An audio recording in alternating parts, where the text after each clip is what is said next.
नमस्ते सबैजनालाई, म राजीव ख्याजु र म आज तपाईहरुलाई टाइमलाइनमा भएको दुईटा टुल, एउटा सेलेक्सन टुल, अर्को ट्र्याक सेलेक्सन टुलको बारेमा सम्पूर्ण जानकारी लिएर आइसकेको छु।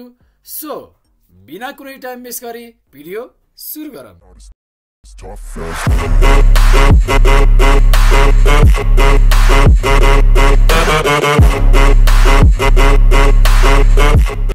सुरुमा हामीले एउटा भिडियोलाई इन्सर्ट गर्यौं। इन्सर्ट गरेको भिडियोलाई हामीले टाइमलाइनमा लिएर जान्छौं। टाइमलाइनमा लिएर गइसकेपछि तपाईले एउटा स्क्रिनमा सेलेक्सन टुल देख्न सक्नुहुन्छ। सो यसको काम चाहिँ के रहेको छ त? यसले चाहिँ हाम्रो भिडियोको क्लिपलाई मुभ गर्ने काम गर्छ। जस्तै कि यसरी मुभ गर्न मिल्छ, जस्तै कि हामीले लेफ्ट साइडमा चाह्यो भने यसरी मुभ गर्न मिल्छ, अथवा यो भिडियोको क्लिपलाई हामीले तल माथि यसरी गर्न मिल्छ। हामीले सेलेक्सन टुल युज गरेर कुनै क्लिपलाई चाहिँ हामीले सानो अथवा ठुलो पनि गर्न मिल्छ। कुनै चीज हामीलाई चाहिँदैन भने तपाईले यहाँबाट पनि यसरी सानो, यति मात्र चाहिन्छ भने यति मात्र क्लिप, अथवा यसरी धेरै चाहिन्छ भने धेरै क्लिप यसरी देख्न सक्नुहुन्छ। अब चाहिँ हामीहरू ट्र्याक सेलेक्सन टुलको बारेमा हामीहरू कुरा गर्छौं। ट्र्याक सेलेक्सन टुल चाहिँ तपाईको स्क्रिनमा देख्न सक्नुहुन्छ।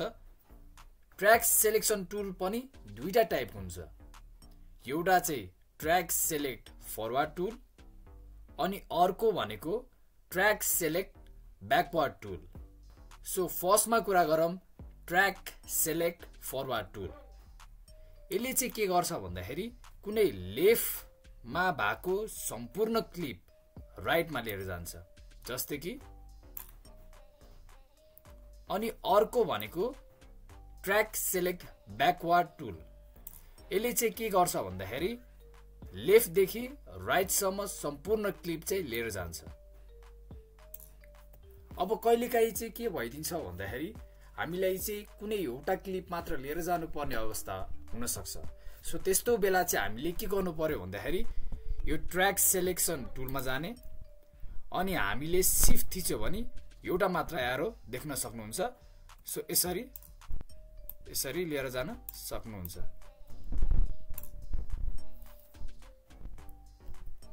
सो अब अर्को कुरा गरौँ। यदि तपाईलाई चाहिँ भिडियो र अडियो छुट्टा छुट्टै चाहिएको छ, भिडियो चाहिँ छुट्टै क्लिप र अडियो चाहिँ छुट्टै चाहिएको छ भने सिलेक्ट गर्नु भएर राइट क्लिक अनलिङ्क गर्नुभयो भने तपाईको भिडियो पनि छुटेर जान्छ र अडियो पनि यसरी छुटेर जान्छ। सो आजको लागि यति नै। हामीहरू फेरि पनि भेट्नेछौँ। तबसम्मको लागि stay safe, stay healthy and by by.